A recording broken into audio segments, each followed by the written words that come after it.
Hello, my name is Linh Hương and thank you for tuning in to VTV News, brought to you live from Hanoi. And here are the headlines for this half-an-hour bulletin.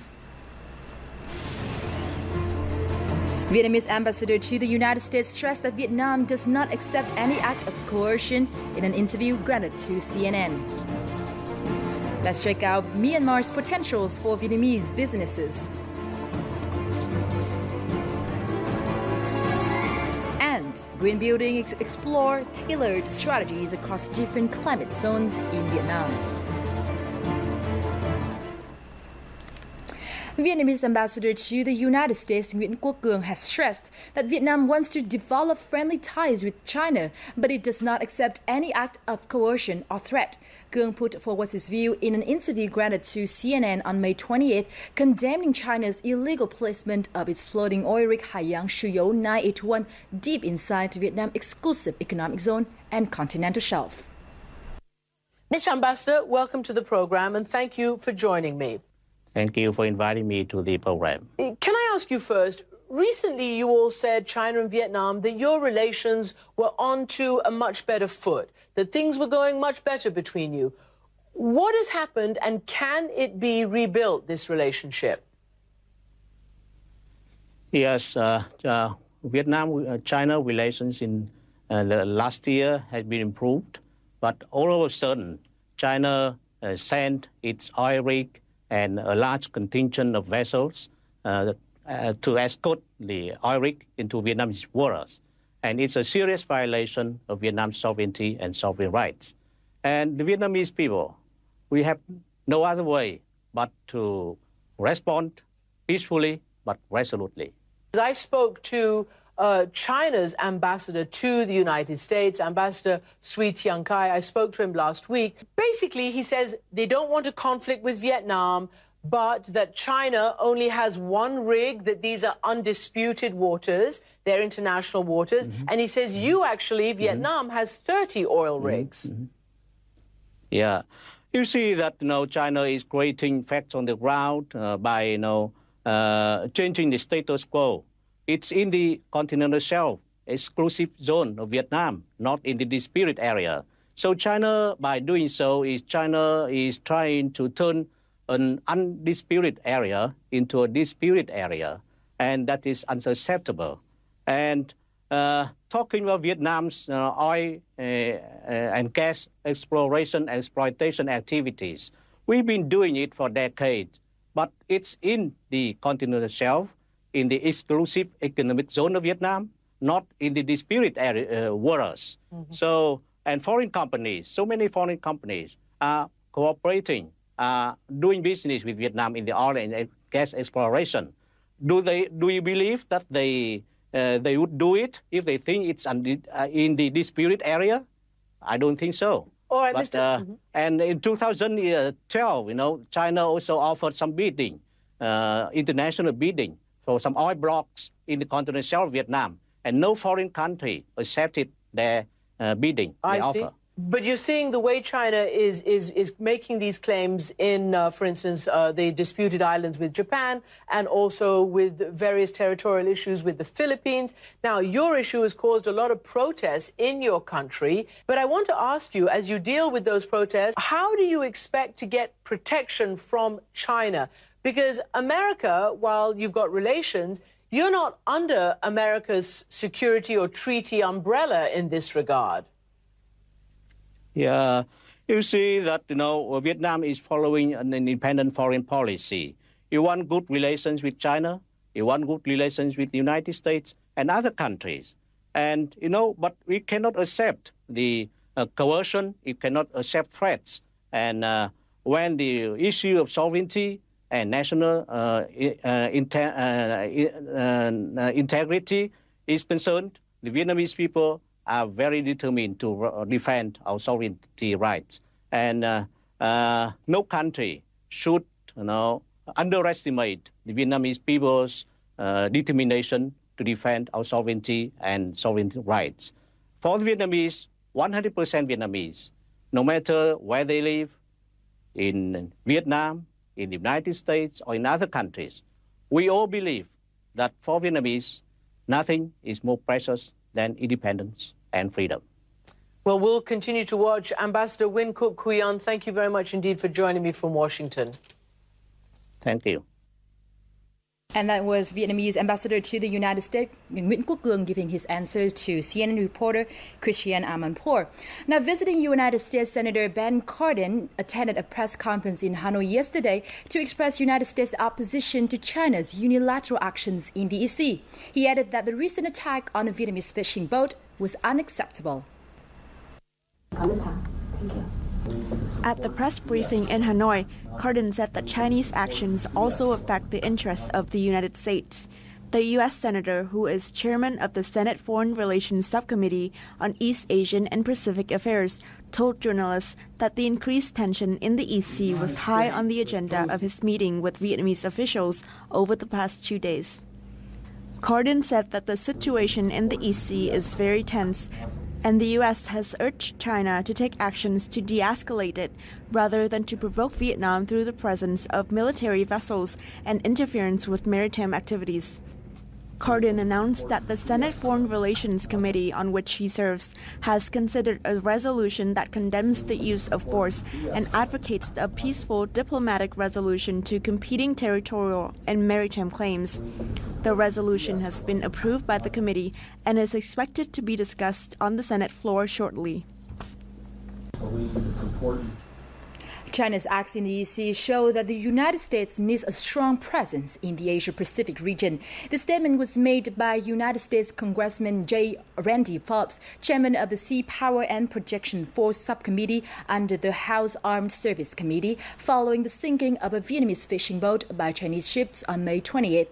The congressman said that China's escalation of tensions with Vietnam proves that Beijing is willing to use military force for political purposes. He also confirmed that the United States does not accept the use of military strength or any other force to settle territorial disputes in Asia-Pacific. Tensions in the EC continues to mount this week as a Vietnamese fishing vessel was rammed into and sunk on Monday near where the Chinese oil rig is illegally installed. The violent act by Chinese ships drew the attention of the international community, and our next report will show you the response from the United Nations. PCW was there, mission with some UN support. Although many hostile activities have taken place since Haiyang Shiyou 981 was installed in Vietnam's exclusive economic zone, this is the first time that a ship has actually been sunk. In response to questions on this matter by a Vietnam television reporter, a spokesperson for the United Nations stated that both parties should restrain themselves and avoid violence. He also emphasized that the United Nations is closely following the developments in the EC every day. Indeed, the UN Secretary General raised the issue during his recent trip to China. In Shanghai, both in his bilateral meetings and in his remarks, at the summit meeting in Shanghai, and I think the message remains that he urges all parties to exercise utmost restraint, resolve their disputes through peaceful manner, through dialogue, and in conformity with international law. Immediately following the conference, the updated situation on the EC was posted on the official website of the United Nations, as well as major newspapers on the world's media. The New York Times stated that the sinking of a Vietnamese fishing vessel increased tensions in the EC to dangerous levels. Meanwhile, the Washington Post quoted the U.S. Department of State spokesperson saying that the United States remains concerned about the dangerous conduct and intimidation of Chinese vessels.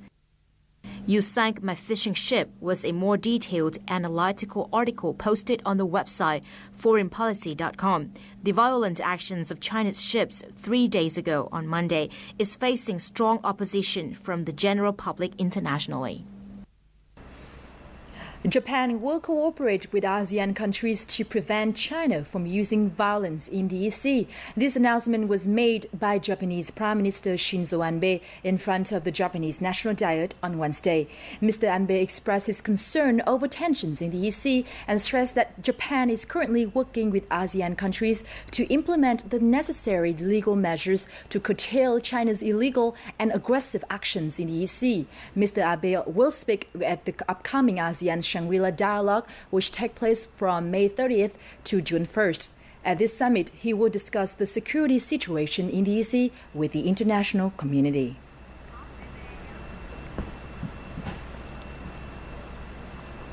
An exhibition of books and photos based on Vietnam's sovereignty over its sea and islands has been opened in the central province of Quảng Ngãi to raise public awareness and understanding of the issue. More than 3,000 books and documents on display at the exhibition provide viewers with a deeper insight into the great potential for socio-economic development and security and national defense on Vietnam's sea and islands. Photos on display also depict the impressive beauty of Vietnam's sea and islands and the country's continuous efforts to defend its marine sovereignty. A special part of the exhibition is 8 old maps which prove Vietnam's sovereignty over the Hoàng Sa and Trường Sa archipelagos. The exhibition will run until June the 3rd. Coming up next on VTV News, Myanmar's potentials for Vietnamese businesses.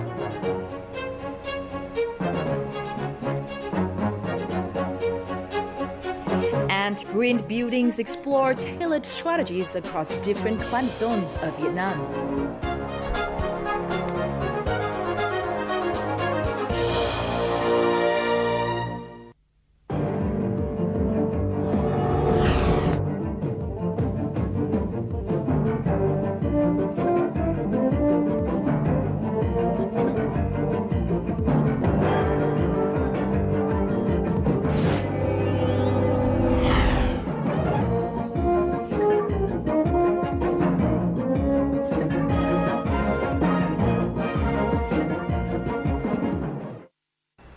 Welcome back to VTV News, brought to you live from Hanoi. Recent economic reforms in Myanmar have opened the door for foreign investment into the country. Foreign investors, including many Vietnamese businesses, are now tapping into Myanmar's potentials. The shopping mall and retail project is the largest Vietnamese invested project in Myanmar. Having broken ground in June 2013, the first stage of this $440 million project from the Hoàng Anh Gia Lai Corporation will be completed by the first quarter of 2015. Although Myanmar is open to foreign businesses, tourists and diplomats, there aren't enough hotel rooms, apartments, or office buildings for lease or sale to accommodate people's needs. Currently, there are only about 60,000 square meters of available office space and about 800 available apartments, which can possibly supply the demand. According to the Myanmar Investment Commission, up until last year, foreign direct investment to Myanmar was $44.2 billion, which included $513 million from 7 Vietnamese companies. Vietnam is currently number 8 out of 33 countries directly investing in Myanmar.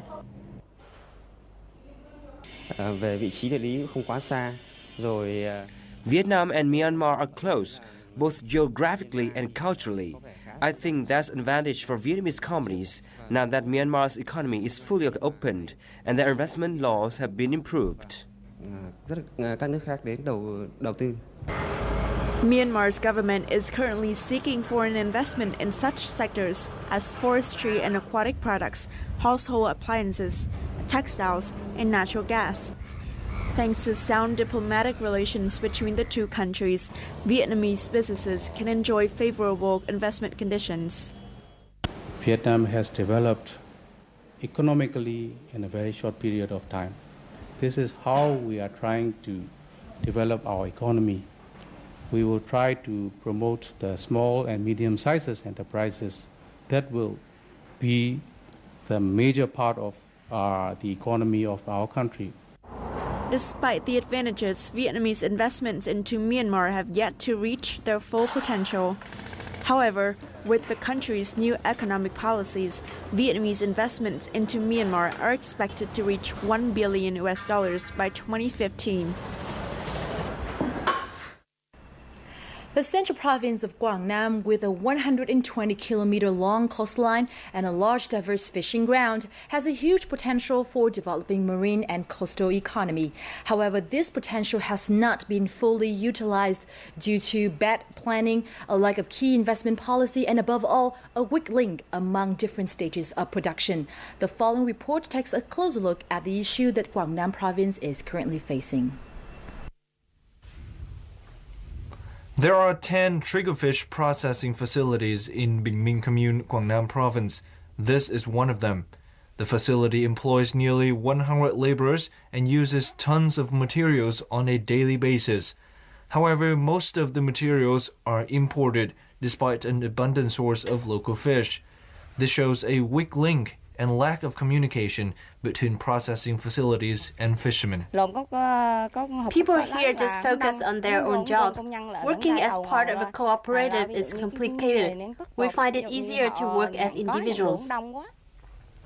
On average, Guangnam's fisheries sector produces roughly 80,000 tons annually, valued at $140 million, accounting for only 8.7% of the province's total product value. Besides limited human resources and labor productivity, low investment has also been blamed for the sector's ineffectiveness. Guangnam invests less than $5 million each year in its marine economy, which is less than 1% of the province's total investment. A lack of strategic planning and weak production links also mean the province's potential cannot be fully tapped. The province has failed to raise awareness of cooperative models, so this area has been ignored. There is no economic model in coastal areas for fishermen to follow. According to Vietnam's marine economy strategy until 2020, the marine and coastal economy will contribute about 53 to 55% to the nation's total GDP. If that target is met, fishermen's income should increase to twice the average national income. Given the current situation in Guangnam, if this goal is to be achieved, the marine economy will need more focus and a huge boost in investment. Green building is no longer a new concept in Vietnam. However, as each country has different climate, different green building strategies should be considered. This topic was discussed at a conference held in Hanoi this morning titled Green Building, Explore Tailored Strategies Across Different Climate Zones of Vietnam. This event was a collaboration between Fairview Worldwide and University of Applied Sciences Stuttgart. Minh Hằng reports. According to experts at the conference, Vietnam's geographical area spreads across many different climate zones. Therefore, in order to build a green building according to different climate, an architect needs to take into consideration wind direction, humidity level, resistance towards cold and hot weather. In the south, the climate is more temperate. Among 12 months, 9 months have hot and humid weather, but the other 3 months see lower humidity level, so it gets cooler. Therefore, green building for southern region is less expensive. Meanwhile, the north has different weather as it has winter, so the architect needs to be more flexible in terms of shading and space for the winds. I think there are a lot of potentials here to optimize the buildings, to reduce the energy consumption, and so on. And I think now it's very important to bring the different people together. We call it in a good design process. This is much more important as technique. The design process is the first step to optimize the concept. So I think this is a good way now to be there, but yeah, you need a lot of knowledge to optimize this one. Besides locations and wind direction, building material is one of many important elements for green building process. Yutong is a high-quality building material that can be manufactured by raw materials in Vietnam. It is considered to be suitable to Vietnam's diverse climate. And this comes with a lot of positive aspects for green building. Because it's light, you can make bigger formats that speeds up the construction process and also has a very, very good insulation property. So the heat stays outside, and the cold climate that you want to create for a comfort living environment for people inside the building stays inside. Also, during the conference, presentations of many buildings in the world were introduced to the audience as examples of climate-responsive building designs. According to the National Strategies Framework for Developing a Green Building, by 2020, a set of criteria and supports for developing this kind of building should be identified. This will have to contribute not only to green constructions, but also the country's sustainable development. Minh Hằng for VTV International. International visitors to Vietnam in May alone is estimated to reach about 675,500, up 20.66% compared to the same period last year. This is according to Vietnam National Administration of Tourism. The number of tourists from Hong Kong, Germany, China, Laos, Cambodia, Russia, and Spain in the first 5 months all increased compared with the same period in 2013. Vietnam's tourism industry will continue to implement measures to ensure safety and best services for tourists. The Vietnam National Administration of Tourism already announced their promotional tourism plans at potential markets and proposed for close and more cooperation from other countries to boost the number of tourists. Chiang Mai Seaport in Thừa Thiên Huế province has great potential for cruise tourism, but it's received just 4% of the total number of visitors to Vietnam via the sea. So what should the authorities do to attract more cruise ships to the port? The following report takes a closer look. In 2013, a ship belonging to the Star Cruise 2 company got trapped by fishing nets at Chiang Mai Seaport, causing it to fall behind schedule and seriously affecting Chiang Mai's reputation. Poor infrastructure planning has been blamed for unexpected cases like this, and consequently, the number of cruise ships that docked at the port last year fell by 21 compared to 2012. There should be better protection at Chiang Mai Seaport. Sometimes our cruise ships have to dock at the port in very bad weather in January and February. In those cases, we have to cancel our schedule. Chiang Mai was selected as one of the top transit seaports in Southeast Asia, connecting Singapore and Hong Kong. But in recent years, Chiang Mai has welcomed only 40,000 tourists each year, while the total number of tourists visiting Vietnam by sea has reached about 930,000. In addition, the number of tourists visiting Hue via sea decreased remarkably from 4.8% in 2012 to 3.2% in 2013. Experts say the port is currently not popular enough to attract cruise ships. Firstly, we should have a standard seaport for cruise tourism. Secondly, we should create good services which meet the tourist needs. Thirdly, we need to promote Thừa Thiên Hué's unique tourist attractions and link the province with other destinations in the region. According to experts, Chiang Mai and other seaports in Vietnam should diversify their services and upgrade their infrastructure so that tourists will stay for longer and spend more when they arrive here. If we do not provide a special experience for tourists, including services and trade, they will spend very little when they arrive in port. To utilize this potential, investment and planning is needed at Chiang Mai Seaport. This was the main consensus at the recent conference on strategies to develop cruise tourism held in Thừa Thiên Huế province. At the event, delegates expressed their hope that Chiang Mai Seaport will become the cruise tourism hub of Vietnam when the right steps are taken to attract ships back to the area. VTV News will now continue with several online news about Vietnam.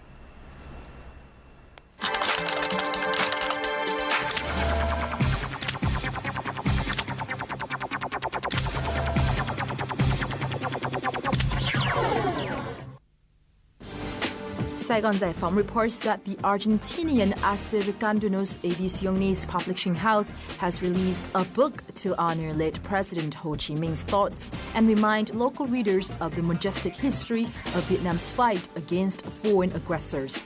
This book is part of a set of classic works highlighting Marxism, Leninism, and the ideology of leaders of the world proletariat. It begins with a speech by young Ho Chi Minh, then known as Nguyễn Ái Quốc, at the 18th National Congress of the French Communist Party held in Tours City, and closes with his will and testament. The United Nations looks set to develop a sanitation and wastewater management center in Southeast Asia by July to better educate stakeholders, particularly policymakers and implementers. The center is part of a joint initiative by the Economic and Social Commission for Asia and the Pacific and the UN Habitat, and will initially focus on strengthening the capacity of policymakers and stakeholders in Vietnam, Laos, and Cambodia to fast-track the three nations' pursuit of the Millennium Development Goals before expanding to the rest of Southeast Asia. Korean Times reports that POSCO ENC, an affiliate of South Korea's #1 steel maker POSCO, has marked 2 decades of business in Vietnam.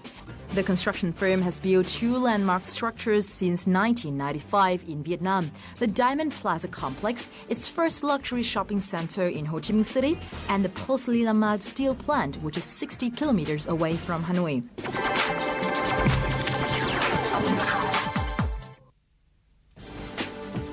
BizHub.vm reports that Russian firm Rosneft will provide 6 million tons of oil annually via the Cosmino terminal during the 2014-2039 period for the Dung Quất oil refinery in Vietnam. The Cosimo terminal is an oil pipeline extending from the eastern Siberia to the Pacific Ocean. The major terms for the long-term oil supply to the refinery after the accomplishment of the final stage of its modernization were finalized in an agreement signed by its president cum chairman of the management board Igor Sechin and the Vietnam Oil and Gas Group President Nguyễn Xuân Sơn at the St. Petersburg International Economic Forum. The signing ceremony was led by Russian President Vladimir Putin.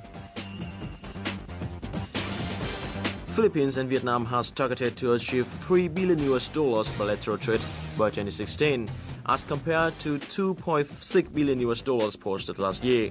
The two countries also agreed to facilitate businesses and increase connectivity and ensure food security for mutual benefit in the context of growing tension in the East Sea. Vietnam is the 18th biggest trading partner of the Philippines, while the latter mainly imports rice, steel products, and machinery, equipment and spare parts from Vietnam, and its key exports are computers, electronics, spare parts, and steel scrap to Vietnam. Despite the month getting off to a slow start, Vietnam enjoyed a trade surplus of $928 million in May, according to Vietnam Customs reports. The country's exports jumped to $51.59 billion for the May reporting period, while imports rose to $50.66 billion. Foreign invested enterprises accounted for nearly 63% of the country's total export earnings. In the first half of May, exports experiencing sharp declines in telephone handsets and components, crude oil, garments, as well as computers, electronics, and components. And here come the weather updates.